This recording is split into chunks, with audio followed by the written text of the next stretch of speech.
There is one thing that, for many years, I had to learn at a very expensive cost. Not everyone fails because they lack knowledge. Most people fail because they don't know what they truly want. And the saddest part is they realize it too late. I once met people who were very hardworking, worked their whole lives, saved every penny, but when I asked them, "What do you want in the next 5 years?" they stayed silent. It's not because they aren't intelligent. It's not because they don't have dreams. It's because they never sat down, looked within themselves, and said one honest sentence: "This is the life I really want." When I was young, I was the same. I worked from morning till night, ran from opportunity to opportunity, hoping that one day life would get better, but I had no direction. And then a mentor told me something, a sentence that changed the entire trajectory of my life. "Jim, if you don't clearly define where you want to go, every path will lead you to a place you don't want to be." That sentence struck me like lightning. I realized that the future is not something you wait for. The future is something you build. But to build it, you need a blueprint. And that blueprint is your goals. I want you to remember this before we go deeper. Life only changes from the moment you dare to be honest with yourself about what you want. In today's video, I will share with you 7 steps to setting goals that not only help you know what you want, but help you become the person capable of achieving it. And at the end of the video, I'll tell you a story that almost made me throw away all my goals. It may make you rethink the way you've lived all these years. If you're ready, let's begin. Because you did not come here to live a dull life. You came here to rewrite your own future. Step 1, become honest with yourself. When I began my journey of goal setting, I thought that knowing what you want was the easiest thing in the world. But the older I got, the more I realized, for most people, it's actually the hardest thing. Not because they don't have dreams, but because they have lived too long in the expectations of others. I remember one night, back when I was working a sales job I didn't like at all. I sat in front of an old wooden desk, stared at an empty notebook, and tried to write down what I wanted in life. But the more I tried to write, the more afraid I felt. Because every line I wrote wasn't my voice. It was a dream my parents wanted me to pursue. It was the expectation of friends. It was the default that society wants a young man to have. And then I crossed everything out. I sat there silently. I realized that for many years, I hadn't been living with my true self. I had been living with the mask others placed on me. Have you ever been like that? Have you ever wanted something just because it made others nod in approval, not because your heart moved? Have you ever chased a goal just because it looked acceptable to others? If you have, you're not alone. Because honesty with yourself doesn't come from intelligence. It comes from courage. And not everyone has enough courage to look inward. I once met a man named Walter. He worked hard, earned a good income, and was praised by everyone for being stable. But one evening in the hallway behind a conference room, Walter said to me, choking up, "Jim, I don't know what I want anymore. My life looks full, but inside I feel empty." That sentence carved itself into my mind. It reminded me that honesty is not about telling the world what you want, but daring to admit to yourself what you truly long for. And that's why the first step of any goal is not writing it down, not taking action, but stopping and facing the truth inside your heart. I often use a metaphor like this. Life is like a vast forest. If you don't know where you're heading, every path will lead you deeper into the woods. But to know the direction, you need a compass. And that compass is honesty with yourself. That honesty requires you to answer questions you may have avoided for years. What truly makes me feel alive? If no one judged me, what would I choose? If no one expected anything from me, who would I want to become? If tomorrow were my last day, am I living right? You see, none of these questions ask about money. None ask about status. Because real goals don't begin with ambition, they begin with your soul. I still remember the day I finally answered the first real question of my life. "Jim, what do you want most?"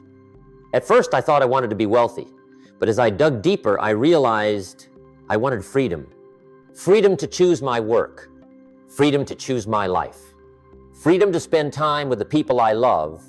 Freedom to look in the mirror and not see myself betraying who I really was. From the moment I was honest about that, every other goal became clearer. Because once you know the route, every branch of your life has direction. I learned something very profound. Goals are not for perfect people, they're for people who dare to be honest. You don't need to know everything. You don't need to be right from the start. You just need to be willing to look at yourself without hiding, without painting it pretty, without borrowing someone else's dream. And from that, something magical will happen. From honesty, weak goals fall away. From honesty, strong goals appear. From honesty, you stop chasing what you don't need and begin pursuing what wakes your heart up every morning. So before you write down any goals, before you take any big step, give yourself a moment of stillness, a moment where you're not trying to impress anyone, a moment that belongs only to you. Ask yourself, is this truly what I want or just what I'm used to wanting? And when the real answer appears, even if it's small, naive, or different, treasure it, because the truth in your heart is the first seed of every great goal in life. And when you're finally brave enough to look straight into the truth in your heart, that's when we can move to the next important step, clearly deciding what you truly want in this life. Step 2, decide what you want. After you've gathered the courage to be honest with yourself, the next step seems simple, but is where many people stall for life, deciding what you truly want. When I was young, I thought what you want was a question anyone could answer. But then I realized most people don't live by what they want. They live by what's familiar. And that familiarity, over time, becomes a box that traps them without them even noticing. I remember a time when I talked to a young man after a seminar. He walked up and asked me, "Jim, I don't know what I'm supposed to want. How do I decide?" I looked into his tired eyes and saw what I once saw in myself. Not that he didn't have goals, but that he was afraid if he chose wrong, his whole life would go in the wrong direction. That fear I carried for many years. What keeps most people from deciding is simple. They wait for certainty. But the truth is, life has never given you certainty to begin. It only gives you certainty after you've walked far enough. Deciding what you want is an act of faith, not an act of assurance.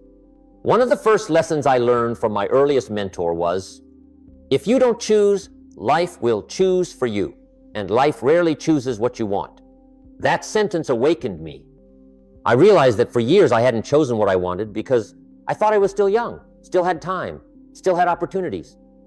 But one evening, when I looked back at the life slipping by, I understood that time waits for no one, and refusing to decide is a way to miss your entire life. I want you to do something small. Imagine you're standing at a crossroads. The left path is the life you're living safe, familiar but not exciting. The right path is the life you want, unclear, uncertain, but full of possibility. If your heart had the right to speak, which direction would it pull you toward? That is what you want. One important thing you need to understand, true desire isn't always loud. Sometimes it's just a very quiet voice. I want to live with more freedom. I want to do something more meaningful. I want to become a version of myself I can be proud of. These desires, you don't need to announce them to the world. You just need enough courage to admit them to yourself. Jim Rohn once said, "Goals must be bigger than your fears, or you'll return to where you were." And it's true. Every goal you choose must have something that makes you grow as a person. It doesn't need to be great in the eyes of others, but it must be great in your own heart. So when you decide what you want, ask yourself one more important question. Does this help me become a better person? If the answer is yes, choose it. If the answer is no, have the courage to let it go. Life has no room for half-hearted goals. I remember the first time I seriously wrote down what I wanted. It wasn't a beautiful house, not a luxury car, not an easy job. The first thing I wrote was, I want to become a disciplined person. Why? Because I realized without discipline, every other goal is vague. Writing that down didn't make me disciplined instantly, but it gave me a direction. And having a direction is already more than half of life. From the moment you decide what you want, every choice becomes clearer. What to keep, what to let go. Who should walk with you? Who should leave your life? A right goal is like a good compass. It doesn't need to pull you forward, it just needs to show you your north. And one important thing you must remember, you don't need to be right from the start. You just need enough courage to choose a direction and start walking. Maybe one day the goal will change. Maybe your vision will expand. But if you don't decide now, you will drift through life instead of leading it. And then there will come a moment when you begin moving forward that you'll realize something even more important than deciding what you want. When your goal is clear, you must turn it into reality through concrete actions, through something tangible. That is why, in the next part, I will tell you about the step most people underestimate, but it is the very step that begins turning what you want into what you have. Step 3, write your goals down in ink. When you've been honest with yourself, and when you've decided what you truly want, there's only one simple thing left, but it's the place where 90% of people stop, writing your goals down in ink. I know you've heard this 1,000 times. Write your goals on paper. But I want you to understand something deeper, something I only realized after many years struggling through life. A goal that isn't written down is just a guess passing through your mind. It comes and goes. And most of the time, it leaves you long before you even begin. I remember the days I worked for a small sales company. I often sat in my cramped rental room thinking about a better life. I wanted financial freedom. I wanted to be a person of value. I wanted to become a man my family could be proud of. But month after month, year after year, those desires stayed in my head, not moving an inch. And I kept asking myself, why am I trying so hard but nothing changes? Until one evening, my old mentor came to visit. He looked around the messy room, then asked me, "Jim, where are your goals?" I said, "In my head." He laughed, shook his head, and replied, "If it's only in your head, Jim, then it isn't a goal. It's just a floating thought." That sentence sliced through the fog I had lived in for years. That very night, I took an old notebook and wrote down what I wanted. Not fancy, not perfect, not some grand plan, just honest line. I want to earn enough to support my family. I want to become a disciplined man. I want to live without needing anyone's permission to be myself. And something strange happened. When I wrote it down, everything felt more real. Have you ever felt that? When something is written, it moves from the world of thought into the world of reality. It's no longer an idea, it becomes a commitment. I often tell my students, ink has power that memory does not, because memory changes easily. Emotions change easily. Motivation changes easily. But a sentence written in ink, it stays even when you lose motivation, when you're tired, when you forget why you started. Writing it down is a loyal reminder. It doesn't scold you. It doesn't push you. It just sits there, but it keeps you grounded. I want you to picture this. A goal is like a sail. If you only think about it, it's just a rolled up piece of cloth. But when you write it down, you raise that sail. And from that moment, the winds of life begin to take effect. One interesting thing I learned is, when you write your goals down, your brain immediately begins searching for ways to achieve them. It automatically filters information. It notices opportunities. It recognizes things you used to walk past without seeing. That's not magic, that's clarity. And another thing I love, writing your goals down is the first action that shows seriousness. You can tell the whole world that you have goals, but if you haven't written them down, deep inside, you still haven't committed. I once met a young woman after a workshop. She said, "Jim, I've been thinking about my goals for 3 years, but I've never made progress." I asked, "Have you written them down?" She replied, "No." I said, "Then you've been thinking about them for 3 years, but you've been serious for 0 days." She looked at me, stunned. A month later, she returned with a notebook full of writing. And she said, "For the first time in my life, I feel like I'm going somewhere." I want you to feel that too. If you've never written your goals down in ink, not typed into your phone, not noted in an app, but actually written by hand, on paper, I encourage you to do it right after you finish this video. It doesn't need to be perfect.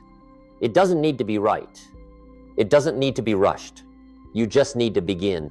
And once you've written them down, I want you to keep that notebook carefully, because the next step, the step few people understand, but the one that makes you grow faster than anything else, is nurturing your goals every day, not with force, but with small habits.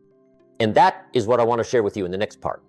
Because goals only stay alive when you give them what they need to grow Step 4, nurture your goals every day.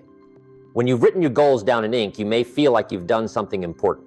And it's true you've gone further than most people. But there is a truth I only understood many years later. Goals don't die because they're wrong. Goals die because they aren't nurtured. Most people finish writing their goals and then just leave them there. They think that once they're written down, life will somehow arrange itself to take them there. But life doesn't work that way. Life doesn't reward people who have intentions. It rewards people who have consistency. Let me tell you a short story. Back when I worked on the farm with my father, we often planted beans and corn at the end of spring. I remember asking him once, "Dad, is it enough to just put the seeds in the ground?" My father smiled, looking at me with eyes that were both loving and teaching. "No, Jim. Planting the seed is the beginning. But if you don't water it, don't tend the soil, don't pull the weeds, the seed will die before you even see the first sprout." Many years later, when I became someone who teaches personal development, I realized people's goals are just like seasonal seeds. Without daily care, they wilt silently. And that's why I believe in micro-habits, habits so small that others don't even notice them, yet powerful enough to sustain an entire future. A habit can be very small. 5 minutes reviewing your goals every morning. 3 lines recording what you did today to move closer to your goals. One tiny action as small as a fingertip, yet enough to keep the goal from dying in your mind. Why are these small things so powerful? Because your energy flows where your attention goes. If you look at your goals every day, your mind will open doors it once kept shut. If you touch your goals every day, you'll find yourself starting to notice opportunities. If you nurture your goals every day, you'll see something strange. You start becoming the person who fits that goal. No need for giant leaps. No need for big changes. You just need to keep nurturing. Like a farmer who doesn't pull the seed out of the ground to make it grow faster, they simply water, tend, and trust time.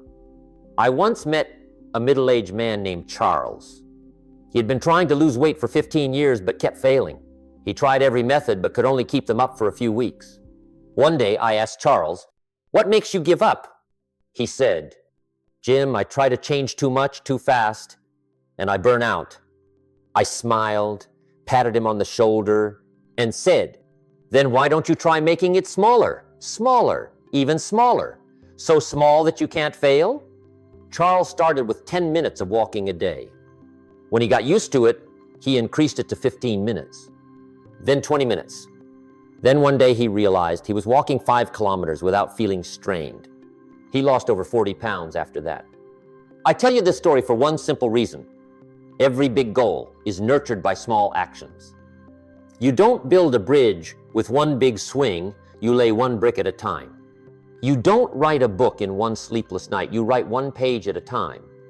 You don't become a person of value with a single decision. You become one through small habits repeated over and over. And I want you to remember this. Consistency matters more than intensity. Anyone can try hard for a few days. But to keep going for a few months, a few years, that only happens when you know how to feed your goals with small, steady steps. If today you only do one single thing to move closer to your goal, just one thing, you've kept the seed alive for one more day. And if you do that long enough, one day you'll look back and see you've come farther than you ever believed. But there is something even more wonderful. When a goal lives long enough, it begins to change you. It teaches you patience. It teaches you discipline. It teaches you that some things cannot be forced, they can only be nurtured. And that's what leads us to the next step. Because to nurture your goals, you don't just need perseverance, you also need something else, growth. An immature person cannot touch a big goal because big goals always require the person pursuing them to grow as well. And to see how you've grown, to understand how you've changed along this journey, you need to know how to look back at your own old footprints. That is why, in step 5, I will share with you the strangest lesson goals have ever taught me, a lesson not everyone has the courage to face. Looking back at your old goal lists and seeing that you have changed. Step 5, keep your old lists to see your growth. There is something strange. People are often very excited to write new goals, but reluctant to look back at their old goals. And I understand why, because when we look at our old lists, we don't just see goals, we see ourselves from that time.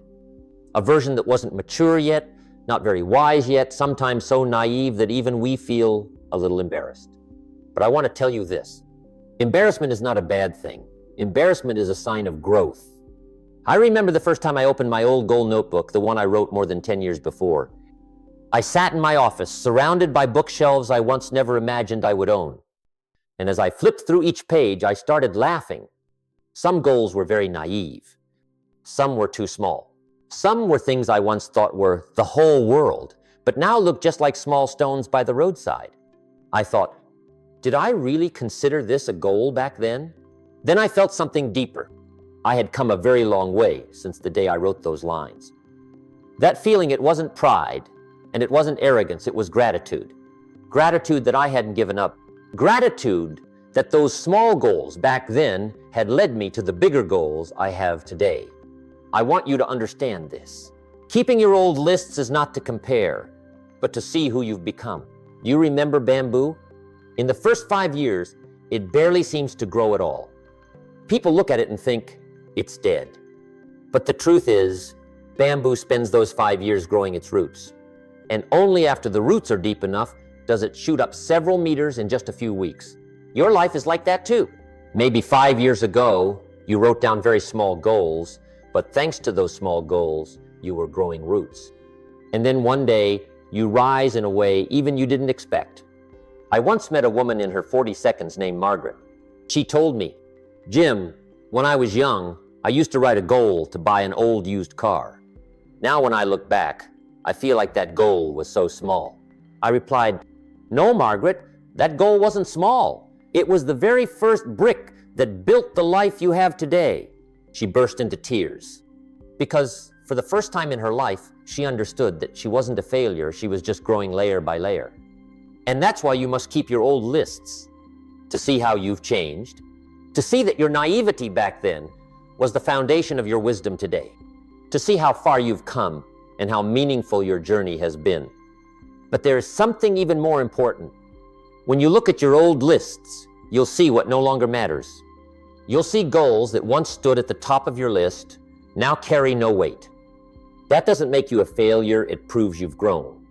Because a mature person doesn't just know how to achieve goals, they also know how to let certain goals go. That is a kind of wisdom young people don't have. And when you look back at your old lists, you'll discover something else too, something no one told you, but incredibly precious.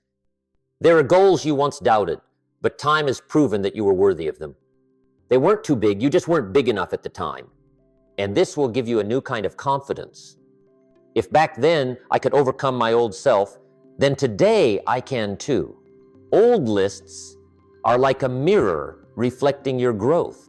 Not to make you boastful, but to remind you, I am no longer the person I was yesterday. And once you've seen that growth, you'll understand the true value of checking off each completed goal. A small ritual, but an extremely important one that I want to tell you about in the next section. Because keeping old lists helps you see what the past has taught you, but marking your goals as completed will help you see who you are becoming. Step 6, mark it when you're done. I used to think that achieving a goal was simple. You finish it, then you move on to the next one. But then I learned something important, a lesson my first mentor taught me with a sentence that has never left me. Don't just achieve a goal, acknowledge it. To acknowledge means to pause for a moment. It means to look back at the journey. It means having a moment where you say to yourself, I did something I once doubted I could do.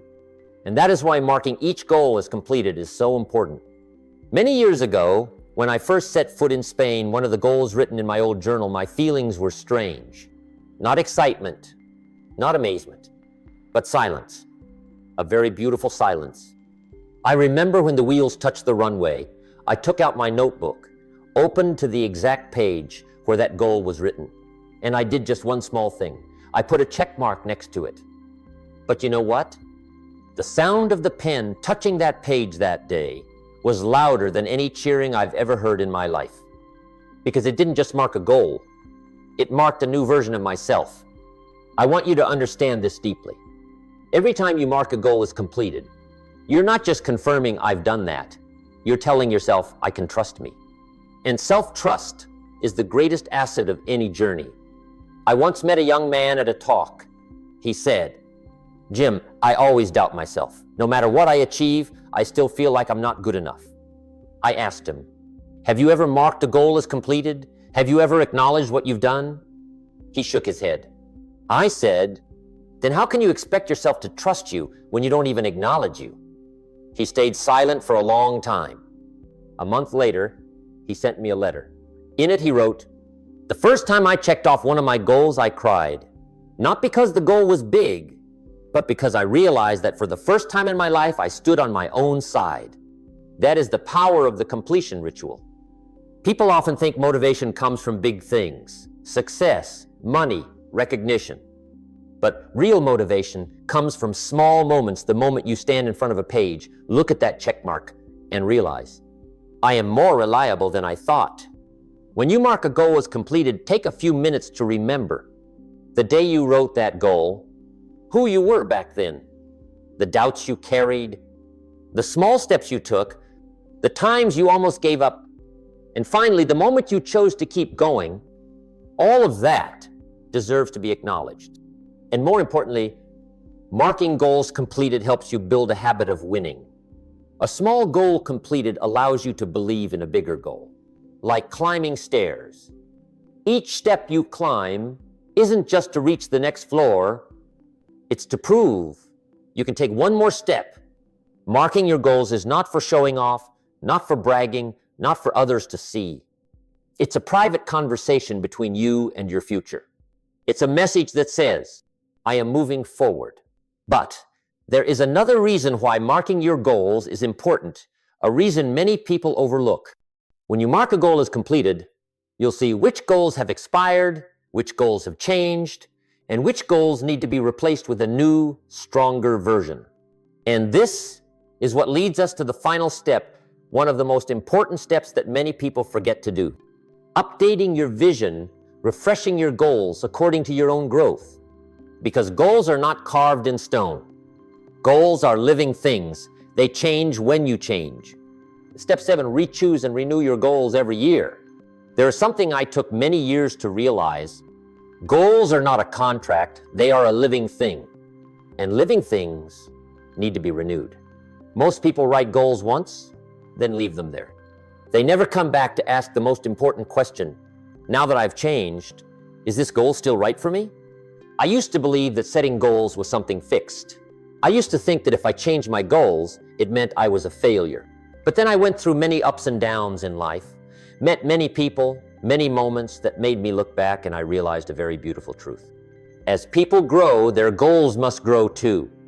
There are goals you want at 20, but by 30, you don't want them anymore. Not because you're less, but because you understand life more. There are goals you once thought were too big, but when you become a different person, they fit you perfectly, like a tailor-made suit.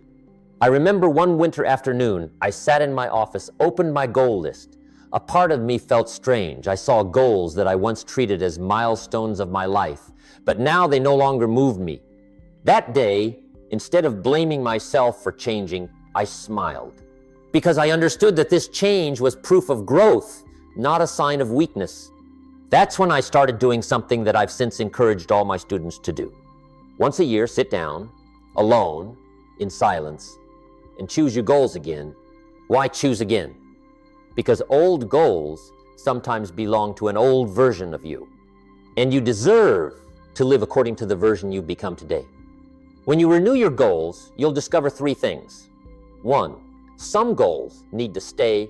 These are core goals, the things that are part of your essence. Freedom, value, family, health. These things don't change over time. 2, some goals need to be upgraded.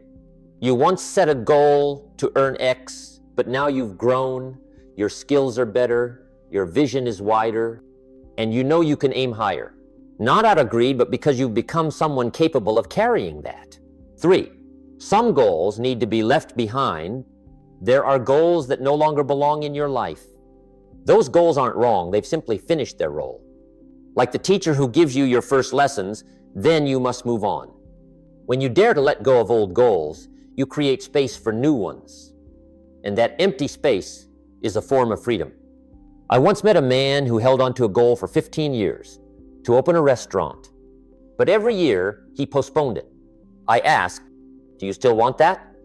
He was silent, then said very softly, "Jim, I think the person who wanted to open that restaurant is no longer who I am today." I looked at him and smiled. "You didn't fail. You evolved." In that moment, he released a goal he had carried only out of habit, not from his heart. And when he let it go, he began to find the courage to pursue what he truly wanted. I want you to remember this for a long time. An expired goal is a sign that you've outgrown it. And when you renew your goals each year, you'll feel another kind of miracle. You will always have a future to move toward. Not the future from 10 years ago, not a borrowed future, but a future written by the better version of you, the version that time has refined, challenges have shaped, and experiences have deepened. See each year as a new season. A season to plant new seeds. A season to replace old soil. A season to clean up the garden of your mind. And a season to say to yourself, "I am continually evolving." And that, my friend, is the ultimate meaning of goals. Not for you to achieve everything, but for you to become the kind of person who can create a life you're proud to look back on. And now, when you've gone through all 7 steps, when you've been honest, decided, written things down, nurtured, reflected, acknowledged, and renewed your vision, you're ready for the final chapter of this video. When you look back at the journey we've just walked through, from being honest with your heart to nurturing each goal like a seed, you'll realize that goals are not just about what you want to have, but about the path that helps you become who you want to be. I have met many people who stepped into this life with empty hands, but their hearts were full of desire. And I've also met many people who had everything, money, status, fame, but felt empty inside. The difference between those two groups has never been their starting point. It's their direction. And that direction is something you choose. You cannot change the wind, but you can absolutely adjust your sail. You cannot control the seasons, but you can prepare the soil, plant the seeds, build the fence, and tend your own garden. And when you do that long enough, one day you'll stand on the land you once only dared to dream about. I want you to remember this clearly. Goals are not the destination. Goals are the reason you get up every morning and keep walking. If you follow these 7 steps, be honest, decide, write it down, nurture it, look back, acknowledge, and renew, you won't just achieve more, you'll become stronger, deeper, and more directed. A person your yesterday self would be proud of. And if this video resonates with you, I want you to do something very small, but it can change your life starting tomorrow. Write down one first goal following exactly these 7 steps. Just one. But write it with all the honesty and courage within you. And if you want to continue walking this journey with me, the journey of building a life of strength, freedom, and direction, leave a comment. I am ready to rewrite my future. Finally, as I always say, success is not something you pursue. It is something you attract by the person you become. See you in the next video. Keep growing in your own way,